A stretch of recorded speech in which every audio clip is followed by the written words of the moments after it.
1950s. In the 1950s, Khrushchev predicted, "We will bury you." But in the West today, we see a free world that has achieved a level of prosperity and well-being unprecedented in all human history. In the communist world, we see failure, technological backwardness. General Secretary Gorbachev, if you seek peace, if you seek prosperity for the Soviet Union and Eastern Europe, if you seek liberalization, come here to this gate. Mr. Gorbachev, open this gate. Mr. Gorbachev, tear down this wall.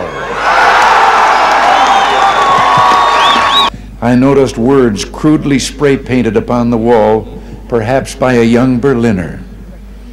Quote, "This wall will fall, beliefs become reality." Yes, across Europe this wall will fall, for it cannot withstand faith, it cannot withstand truth. The wall cannot withstand freedom. And I would like, before I close,